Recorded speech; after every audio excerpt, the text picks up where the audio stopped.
just gonna I've been to it. take this Yeah, just go in ahead and case. get Yeah. that in location, get that on Yeah, location. it's good times for I everybody. can't be getting the call.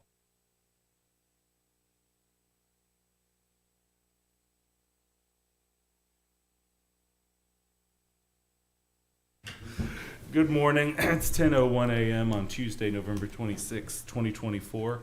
Call this meeting of the Wichita County Commissioners Court to order. If everyone would please stand, Commissioner Fincannon will give our invocation. Pray with me, please. Dear Heavenly Father, thank you, Lord. Thank you, Lord, for your many blessings, Lord, and all that you do for us, Lord. Thank you for the beautiful fall weather that we've had and the cooler temperatures and the moisture, Lord. I'm very thankful for that, Lord. This time of Thanksgiving, Lord, I just so grateful and thankful to be around family and friends and blessed to live in a country where we can just celebrate your word publicly, Lord. Please be with us here on the court, making the best decisions we can for the county. Please continue to be with our country and our leaders throughout the country, our first responders and our military, Lord. All these things we pray for and give thanks through your Son, Jesus. Amen. Amen. Please join us for the pledge to the U.S. flag. I pledge allegiance to the flag of the United States of America and to the republic for which it stands, one nation, under God, indivisible, with liberty and justice for all. And now the pledge to the Texas flag. Honor the Texas flag. I pledge allegiance to thee, Texas, one state, under God, one and indivisible. All right, everyone may be seated.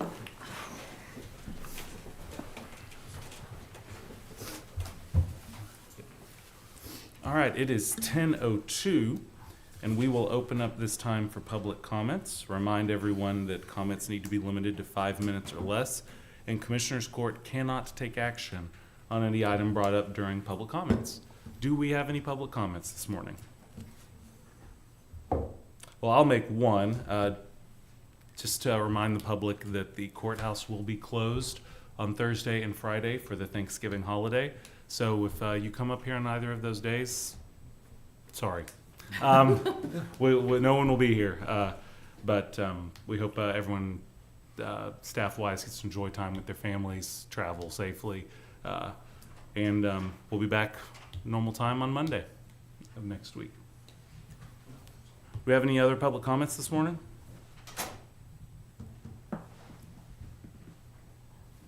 Okay. It is 10:03, and public comment is closed. That moves us along to the consent agenda. There are 12 items on the consent agenda. Does anyone have any questions or comments on any of the items in the consent agenda? Motion to approve. Okay. Second.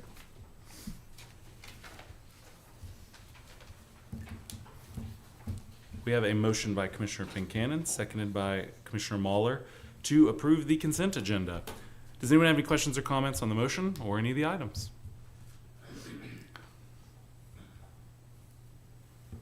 All right, that motion is before us. All those in favor, please signify by saying aye. Aye. All opposed, same sign. That motion carries 4-0. That brings us to general business. Item number 1. Review and approve the regular bills for payment. Verify payroll taxes have been filed, and order county treasurer to disperse payroll and/or bills within 72 hours via U.S. mail, FedEx, UPS, or electronically unless directed otherwise, or may be picked up and ledgered in the treasurer's office. Motion to approve, Judge. Second. Oh, okay. We got a motion by Commissioner Mahler, seconded by Commissioner Beecham, to approve, verify, and disperse payroll and bills. Do we have any questions or comments on the motion or the item? Yeah. All right, then that motion is before us. All those in favor, please signify by saying aye. Aye. All opposed, same sign. And one abstention.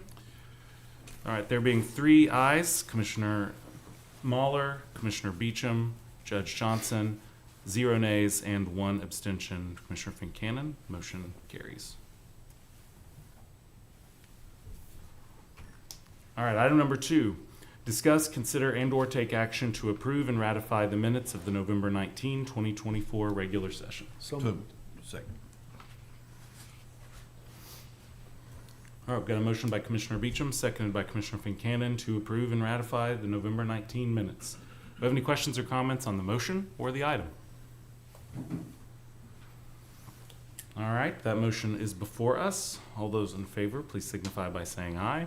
Aye. All opposed, same sign. That motion carries 4-0. Item number 3, discussions with Todd Murphy of Core Health on inmate detainee healthcare services agreement renewal for 2025. Let me get my notes here. Commissioners, all of you should have the proposed 2025 renewal agreement in your online packet. We also do have physical copies if you'd rather have the paper. Cool. Physical copy. You want the paper? Do you have You a have couple it? of those extras, Todd? I heard him say he had one. Yeah, sure. paper copy? If you got a paper. Yeah, if you got one. Oh, one here too, Todd. You got an extra one? Yes, sir. I can pull it up if I need to.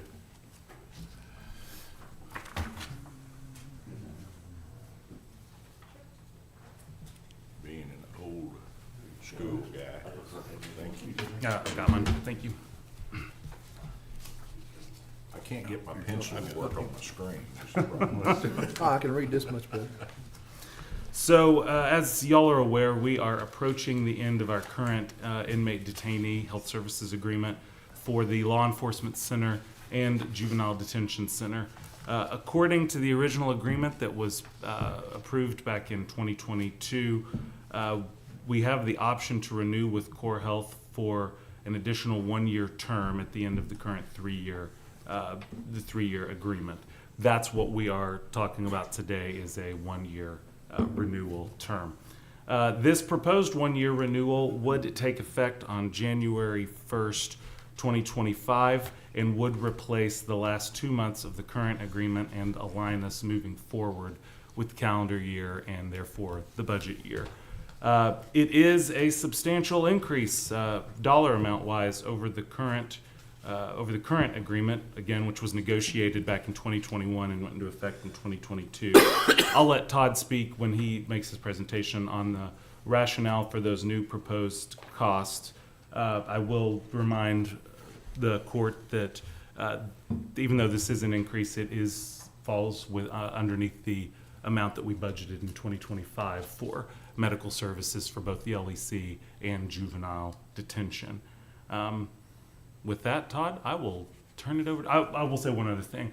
I have been in the background negotiating, working with Todd on this since late spring, early summer. Been multiple iterations of it. The number has come down, I think, nearly $500,000 from where it started, and trying to get to a amount that was fair and for both parties. His crew has been nothing but good to work with.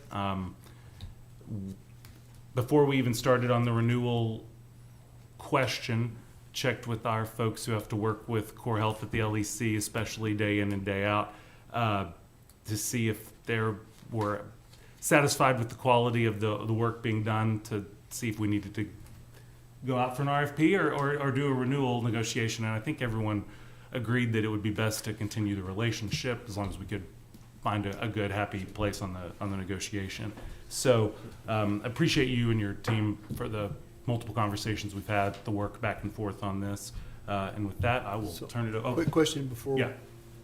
When we, in this contract, the renewal, will we have to go out for another RFP at that time? No, there Can we is still extend it? one more year One more of extension? renewal that can happen under the original agreement. Okay. Now, we have the option at any time to terminate or to notify that we will be going out Sure. for an RFP. No, I understand But that, there is still one but more year of renewal One more year after this renewal. Right, We for have the one more 26 year. option. Okay. Yeah. And then after that, we will have to go out for RFP. Yeah. Okay. Just trying to get clear. Yep. Okay. All right, and with that, I'll turn it over to Todd Murphy of Core Health. Thank you, Judge. Thank you, Commissioners, and also thank you, Captain and Chief, for, Judge, I think especially for all your work. And, your time and attention with helping us get to this point. So this has gone through several renditions, and part of that is based on the caps. The inmate healthcare industry has changed considerably since COVID, and with that, pharmaceuticals costs have increased. The cost of providing off-site services have also increased, but most importantly, with people, it's much more difficult to find qualified, locally based providers, RNs, LPNs, mental health professionals, and those who support our programs. The state hospitals is expanding. It's going through a flux of change, and so with that, it's a tough area to recruit and get the people that we need here. And so I think we've done a nice job with that. But a big part of this renewal is based on us retaining, supporting, and maintaining the people that we have on site, giving them the increases that they need, that we need to retain them, really to pretty much keep them from looking outside of us, right? But thank you again, Judge, for your work with this. But yes, our contract, the proposal has increased quite a bit, and a big part of that is based on several caps, one of which is, well, if we get into the full-time employee equivalent count, we're looking at an FTE count of 29.46. FTEs, full-time equivalents, to serve the adult jail and the Judge Tips Juvenile Justice Center. But just looking at the agency cap, that's one of the new cost factors that we have for this renewal, is to help us cap our agency and flex travel team members. Those team members that we need to, whenever we do have a vacancy, those that we can bring in to plug in and fill in for a position. Those qualified RNs, LPNs, and mental health professionals. So with that, it's important to note that in 2023, we spent a total of $387,000 of unbudgeted and unreimbursed costs on agency costs. $387,000 in 1 year that we were just out of pocket, and that was as a result of the complications and the availability of, again, RNs, LPNs, and mental health professionals in the area. And looking at 22 and 23 together, we spent $589,000. And again, we came in March 1 of 22, and we did so based on whenever we come into a site, whether it's a site that we know, a community that we know, whether we don't know that well, we start off by doing a salary survey, because the incumbent typically is going to give us the current compensation rates. And typically the hospitals won't give us their compensation rates either, because they see us as competition. So we come in, we do our best case analysis of looking at salary surveys, looking at what we know the agency companies are charging, and so we came in with rates in March 1 of 22, which we believe to be comparable. And I think for the most part we were right with that, but I think we did miss with a few areas, and also there were a few team members that we weren't able to keep long term throughout the next year that we assumed through the previous company. So again, in 22 and 23, we expended a total of $589,000 that were not budgeted. And so with that, in order for us to be here next year and be here for the future, we have to sort of, and also to support our partnership, we have to bring in an agency cap. And what the judge and I worked out was an agency cap of $200,000. Right now, we're steady. Right now, we're stable. Right now, we're doing well as far as our personnel. This renewal will give us a nice increase for our team members, so we can give them an increase to help thwart the need for agency nurses and all that.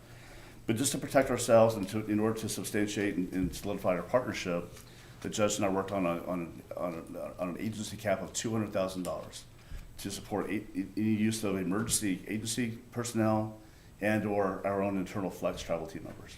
And again, those are our employees who we've trained to basically be traveling nurses, who we can plug in. So let me interrupt here, and I want to talk through this, because there's two pieces of this that are brand new to this agreement that are handcuffed, for lack of a better term, to each other.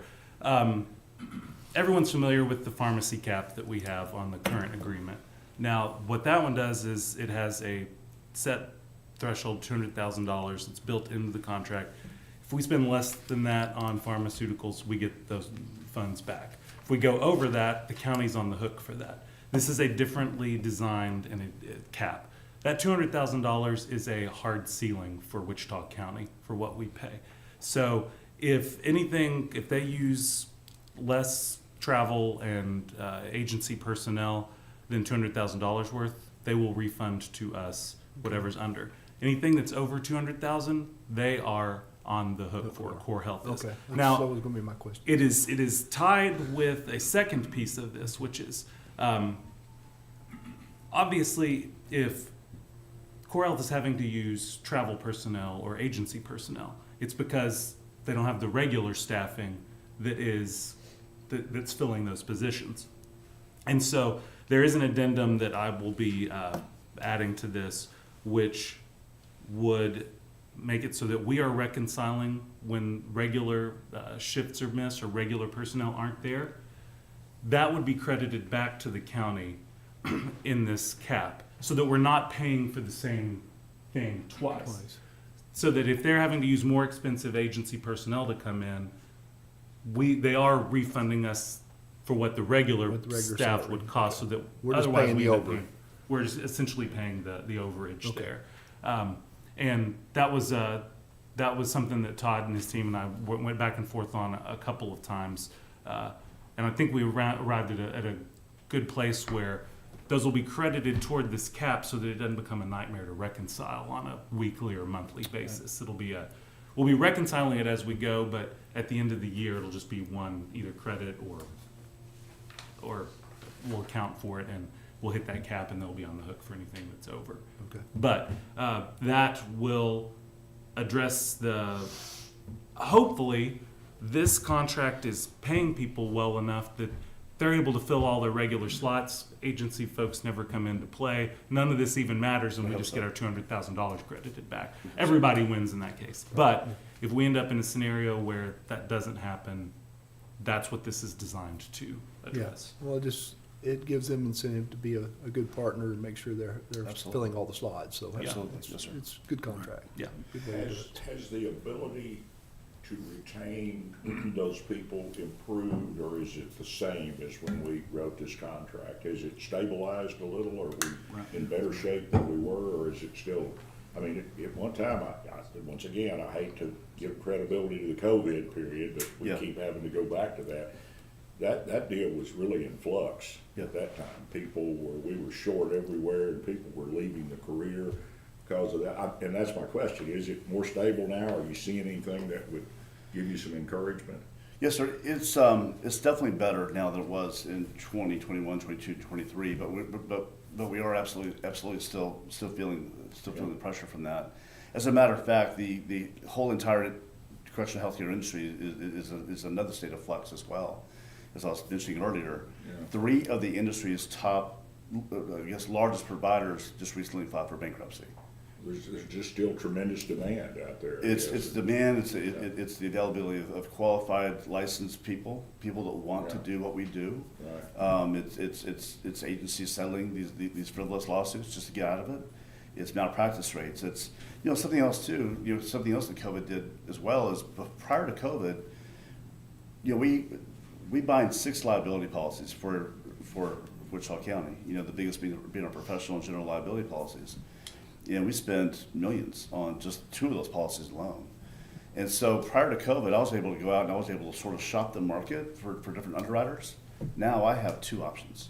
I had the one that we're with, and I have Lloyd's of London, which their last proposal to me was $23 million, and it gave us nothing. It gave us It no doesn't benefits. generally make it less expensive when you get narrowed down to Right. narrow down the players. That's- Right, and so it's my obligation to be a good steward to the taxpayer dollar and be a good partner to you, but also manage our underwriter's risk. It's not managing my risk, or your risk. It's managing the underwriter's risk. And so we're pretty hands-on with them. We meet with them a couple of times a year to sort of validate all the things we're doing. And I'm pretty close with them. And just to give an example of another reason why the contract is so expensive, because we're doing much more than any other provider in the industry. I have a bank of RN quality assurance nurses on the back end who do nothing but go into charts every day. Intake charts, general operational charts, and also with our provider charts. Just to give an example, in 23, we did 444 just general spot chart audits. And that's us going in and just auditing all of our nurses, just on a random, I mean, it might be an agency nurse, it might be a full-time person, it might be someone who's been here 12 years, but it's just that random. And so we go in, and if we find a discrepancy, if it's something that doesn't quite meet our standards, we go in and we coach them, and we show them, like, this is the way, this is how we use this documentation to be based, this is the flow we need, this is what's gonna protect all of us, right? And so that's one reason why this is more expensive than it ever has been. In addition, we did 268 provider audits in 23. And so understanding that doing more costs more, but it's also resulting in a higher price today, but a lower cost on the long end, right? So what we're gonna see is we should be seeing less grievances, we should be seeing less turnover, which I think we are. Yeah. So to answer your question directly, things are getting a little bit better. Less claims, and the claims that we do see should be frivolous for the most part.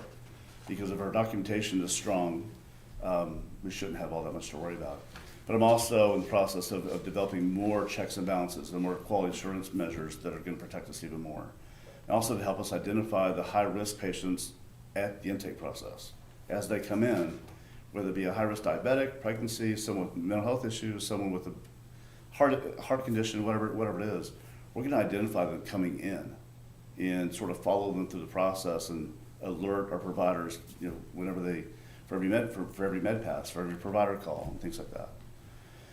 And so, to answer your question, things are getting better, but it takes a lot more because one of the things I'm doing too is we're not paying on the top of the scale, because we can't afford that, right? These are taxpayer dollars, but what I'm doing is I'm going to my team members and saying, look, we're providing industry-leading benefits, we're protecting you better, we're training you better. This is a great place to work. And it's also, something else we've talked about in the past is the fact of the matter that this jail here, all the jails around the country, are in fact the safest place for healthcare workers to work. We don't have assaults here. We don't ever do anything without an officer present, without being behind the camera view, without being behind locked doors. So this is the safest place for a healthcare professional to work. And so that's part of my job as well, is to educate them on that. Which is just the opposite of what probably the general. Right. Consensus would be. Yeah. Yeah, something else that's interesting about that too is something else we've done too is we've gone to Midwestern State University, and there's a nursing program there. And something that's hard to believe, but these nursing schools have never ever taught about correctional health care. In fact, that there is an industry, how important it is, and what we're doing here. So we're also going to all the universities in the communities that we're in. We're meeting with those nursing directors. We're meeting with nursing students as they go through the curriculum. We're bringing them into the jail, or we will be soon bringing them into the jail to serve as, so they can get their hours. And typically, whenever a nurse, once they get the feel of the place, once they realize it's not a dark and dingy place, it's a beautiful facility, and they're well protected there. Typically, they'll want to come back. In many ways, I think it sets the mindset of, hey, it's okay to go do that. Yeah. That's a viable part of the industry, part of the healthcare industry. Well, not just that, but I think most nurses, as they come out of school, I think most nurses want to do good, right? Yeah. I think most nurses want to help people. And in this environment, you're using all your skills, and you're truly helping your community. God, I just can't imagine anybody going into our jail with any mental health issues. I just can't imagine. Yeah. I know we've discussed that before, but as far as training, we seem like a community to be very well positioned to start a correctional training facility with either MSU or Vernon College, because we've got a prison, we've got a fairly decent sized jail. Yeah. We would Vernon's be right well next door. positioned. State yeah. hospital. We state hospital, we've got everything, so it would be if we could work with our educational partners to make that happen. We would love that. We would love that. That would be a great thing for our community to tack that on as a specialty to MSU's nursing program or Vernon's. Yeah. So I know it's a long response to your simple question, No, but it's just, I think, things are changing and Will, I think, we're having less problems manning the jail now than we did. It's a lot better. We haven't solved the problem, but it is beginning to level out a little. That's, Berry College is already sending students to the jail for part of this semester. And I think Lisa says there's 2 that graduate in December have expressed desire to work. That's great. So I'm talking about a class specific that they could tack that on as a kind of a subspecialty or as. Get in their rotation of places. They have to go to hospital, they have to go to state hospital, they should be coming to the jail. Absolutely. Too, so. and Todd, part of that question is that gives me a little more assurance that what we're proposing to write into this thing is gonna bring us good protection, and that's what we're all looking for, that, we'll be able to operate there. Yes, sir. That gives us a little better sense of security. yes, sir. And something else the judge and I talked about too is this is also designed to help us protect the what ifs. If Yeah. none of us predicted COVID in March of 20, right? And so what we discussed, again, the judge has been amazing to work with throughout this whole process, and I can't thank you enough. But this is also designed to where if something were to happen again, the pandemic, or if the state hospital increases 5 times and there are no nurses, and then they zap every nurse in the community, and we have nowhere else to go. This is also designed where we can come back together, we can sit down and talk, we sort of present the case, and then we'll get back to the table after that. But it's been a fantastic partnership so far. Can't thank you enough, and we hope to be here for another 40 years. Yeah. Does anyone have any questions for Todd before I have a couple of extra comments? I'm good, thank you. Todd, thank you. As y'all know, this is our second biggest budget item outside of personnel. If we hit our absolute cap on indigent health care, it would be bigger than this, but as y'all know, we never get anywhere close to that. It's also, along with our sheriff's office and jail, our single biggest source of risk for liability, injury. It's a huge part, and it's not something that the general public ever thinks about of healthcare for your detainees or your inmates as being something you have to do.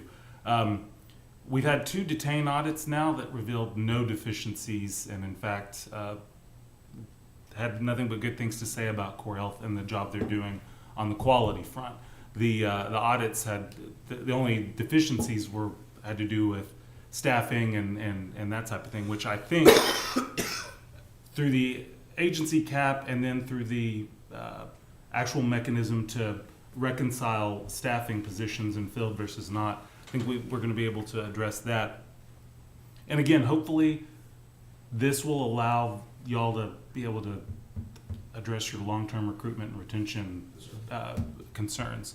But fundamentally, this is one part we need to have a good quality provider, and we need to get right. And I don't think there's any questions about Core Health's ability, and that it's shown the last 3 years to do that well. And the price point is, I think to some degree we're going to get what we pay for. So it is a contract that we've been working hard on. Like I said, it is within the budget amount that we have for 2025.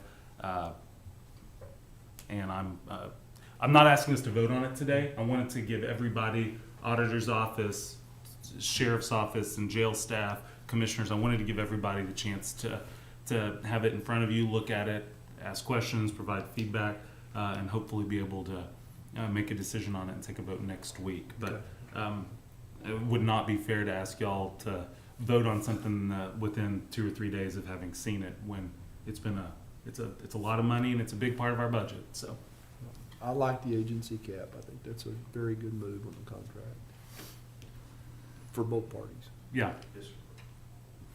I like the fact that you don't have the sheriff's department. For the past 3 years, you haven't had the sheriff's department, you haven't had the commissioner's court complaining about the medical contract. because it has been in the past. Yes, sir. When had struggles. we've had lots of issues come up in court, we're talking about it.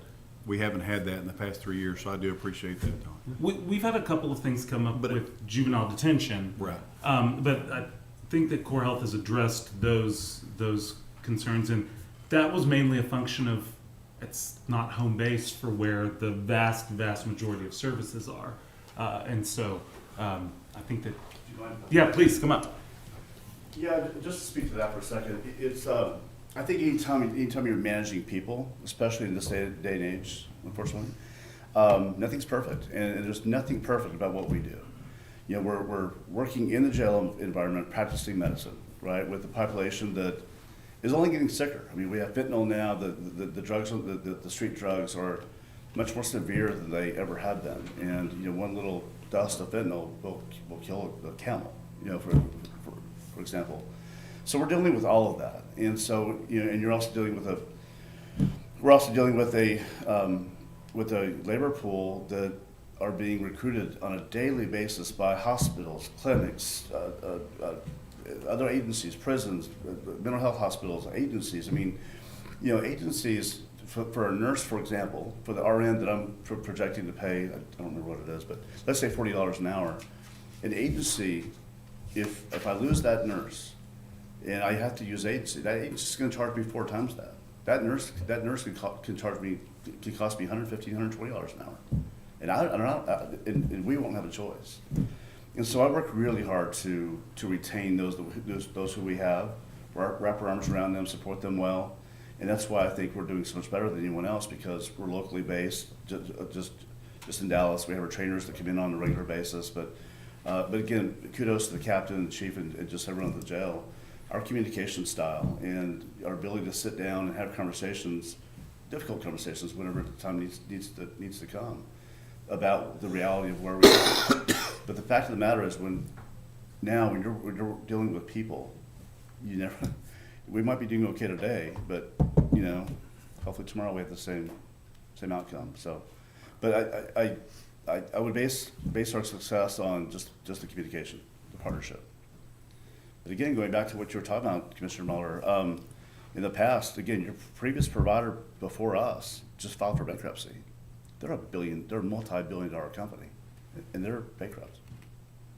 So, You know, another thing, I believe I heard you mention that the facility's working well, and that's important to us because we need it to work well. We've made a major investment there, Right. and it's so far above where we were before that is good. And I think I Yeah. understand. I heard you say that. So yeah, yes, sir. that's an important part too. We need it to work well. Need to work well for quite a while. So. And that's something else we've done too, is we're not just promoting what we do and where we work and the safety and security of where we work and us supporting our team members well, but we're also promoting where we're working, right? A brand new facility, state of the art. And one thing that we're looking at doing is one thing we have done in the past is we've done commercials where we've done, we post them on social media sites and different things. And again, just to educate those nurses out there that we're here, we're doing important work, and it's a safe place to be. But showing, again, a well-lit, nicely painted, like a really nice facility, and saying that our nurses are in embroidered scrubs, they're professional, they're clean, this is a great place to work. Yeah, people like to work in a good facility, in a good environment, so that's. Much better than what we had before. Yeah, it's a step up, I believe. Yeah, a little one, yeah. So, thank you. That's good. All right. Thank you, Judge. Thank you, Todd.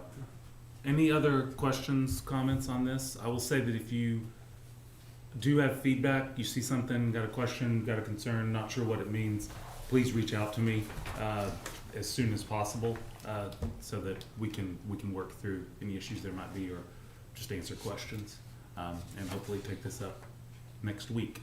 And then it'll be June, and it'll be time to start looking at the next one for the budget before you know it. Todd, thank you for making the trip in today, and again for you and your team and work with me on this. I'm proud of the contract. I'm proud of the changes made to it, and I really am hopeful that it'll allow for continued good quality of care and the ability for them not just them, but from my perspective, for good quality of care and a regular, don't have to worry about staffing, don't have to worry about, folding up, anything like that for it to be able to continue and we be should- viable. Judge, we should never forget, just since I've been on this court, how much our liability has come down because we suffered through a number of, lawsuits are expensive. Yeah. Win, lose, or draw, they are. And we had a bunch of those, and a lot of it was, it was facility, it was the ability to provide the care we're supposed to care. That's a big plus to be able to avoid that. And We we put a notice it. lot of stuff in place, though, to make sure that our liability Absolutely. drops. Not only do we have a good partner, we have a good facility, plus we have a detained, looking at it on the backside, Yeah. making sure that everything we're doing is correct, so. That's vitally important in this, in the time we live in, not just this court, but the taxpayers, everybody in the community. Yeah. It's a big deal. It benefits everybody, including those who are being detained, those who work with them. Yep. We want them in a good spot and to be taken care of well, so. Correct. Any other questions before we move on with no action on this item? Nope. All right, thank you, Todd. All right, then let's move on to item number 4, which is discuss, consider, and/or take action to approve enterprise fleet management invoice number 69643 in the amount of $11,909.68 for repairs to unit number 93, 2019 Chevy Tahoe, to be paid from Department 560 with lines determined by the county auditor. Chief, did you want to say anything on this one?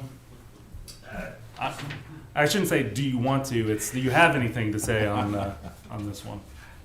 Not really.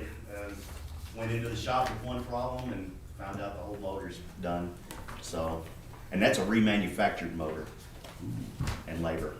So, Wow. it's another hit to the budget. Do you know what the mileage was on that thing approximately? I mean, was it? It was 131,000 miles. Enterprise actually suggested that we not fix it and rotate it out, but that's just not possible. Well, if it's a solid vehicle, it's still a $50,000, $60,000 deal in today's market. So if you can put it on the street for 2 or 3 more years at that 11,000, I'd say that's a good business decision. So. And this one is a K9 vehicle too, so it's Oh, okay. specially outfitted. So it's for got it. extra, yeah. We just can't be without it.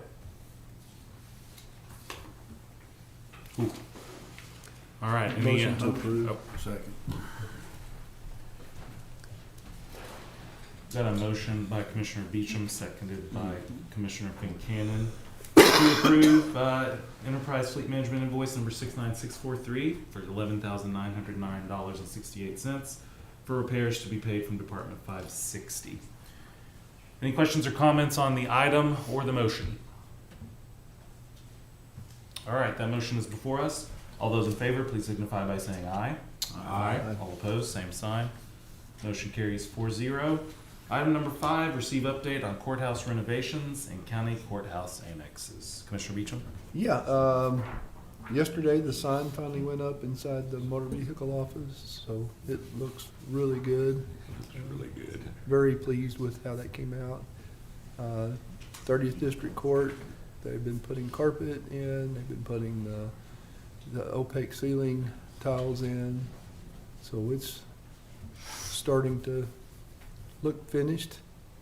And hopefully it will be finished enough for occupation on January 1. Not open to court, but so we can have our swearing-in ceremony in the courtroom. Yep. Iowa Park was out there last week. We may have to make a slight modification on design. Instead of having the garage or the roll-up door in the front, we're probably gonna move it around to the back because of where some of the beams fell. Once they open the building up, it's not going to fit properly, so. So it shouldn't be a big ticket item or anything to move Is that- it, so. Is there a big enough space there in the back to get around and easily go in and out of it? Yeah, I think so. We've got enough to build a driveway through there and plus off the alley, so I think only Only thing we'll have additional would be to pour a pad up to it, so. But that's being looked at, and I don't have any further details than that. Just, that was, in my walkthrough, we discussed that it's probably not gonna work where it's designed, where it's drawn to be, so. Probably be better in the back anyway. I think it probably would We've actually got- work out there's better room for there. everyone. You can access from that The alley. alley. I walked around it yesterday and looked at it, and I think it's gonna, I'm not sure that's gonna be a better deal than what we had planned, so. If Precinct 3 would run some gravel down the alley, it would. I'll put that on the list. You know, and that leaves the front of that building, Clean. it's just better. Yeah. I think it improves the deal, and so I don't have a problem with it at all. So, Yeah, it hadn't, it's being looked at, but that's, I don't have any details other than that. But everything's looking great, so. Okay. Any other questions on this item, on the courthouse renovation? All right. It is currently 10:42. At this time, we will move into closed session for two items. Number one, briefing and discussions with Wichita County District Attorney's Office regarding settlement offers in the matter of Texas statewide opioid litigation with retail pharmacy defendant Kroger. This meeting is closed pursuant to section 551.071 of the Texas Government Code, consultation with attorney. And item number two, discussions regarding the employment of Captain Lisa Patterson and Jail Assistant Administrator Stacy Hankins for entering pre-filed case data into the Odyssey system after their normal employment hours. This session will be closed pursuant to Texas Government Code, section 551.074, personnel matters. This time, I'd ask unless you've been approved to stay in the room, to please vacate the courtroom. And do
11:07, and we are back into open session. So at this time, we'll continue on the agenda. Item number 1, open session, is discussion and action authorizing the county judge to execute the settlement participation and release forms regarding settlement offers from Kroger. We have a motion. Approved. Second. Oh, sorry, Laura. I knew I was going to go too fast. All right, so we've got a motion by Commissioner Fincannon, second by Commissioner Beecham to do what? Did I reverse that? The I reverse. think it was. We got a motion by Commissioner Beecham, seconded by Commissioner Fincannon. Thank you. To authorize the county judge to execute settlement participation and release forms on the settlement offers from Kroger. Do we have any questions or comments on the motion or the item? All right, that motion's before us. All those in favor, please signify by saying aye. Aye. All opposed, same sign. Motion carries 4-0.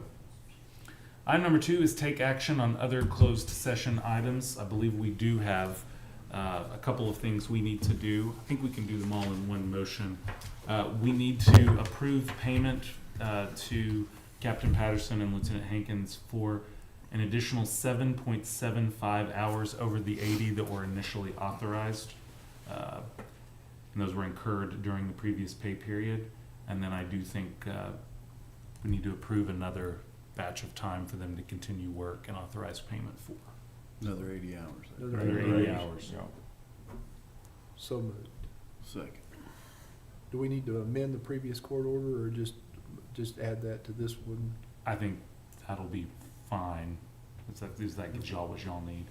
All right, so I've got a motion by Commissioner Beecham, seconded by Commissioner Fincannon, to approve payment for an additional 7.75 hours incurred during the previous pay period that was over the originally authorized 80, and approve another 80 hours of additional work by Captain Patterson and Lieutenant Hankins to continue this project. We have any questions or comments on the motion or the item? And report back to us after 80 hours. Okay.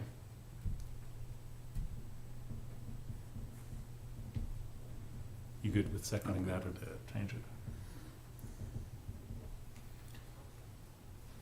All right, so the motion is now to approve payment for additional 7.75 hours incurred during the previous pay period over the originally authorized 80, and approve another 80 hours of time on the project for them to keep working and report back to Commissioner's Court at the end of that 80 hours of work. Motion was by Commissioner Beecham and seconded by Commissioner Fincannon. Any questions, comments?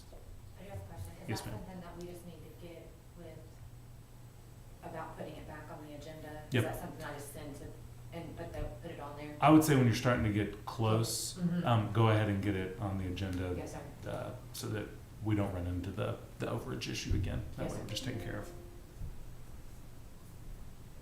All right, that motion is before us. All those in favor, please signify by saying aye. Aye. All opposed, same sign. Motion carries 4-0. Could we pay that 7 hours out over the next 11 years? Would that be okay? We have to make a settlement with them, that's all we can do. All right, it is 11:10 and the court is adjourned. Have a happy Thanksgiving, everybody.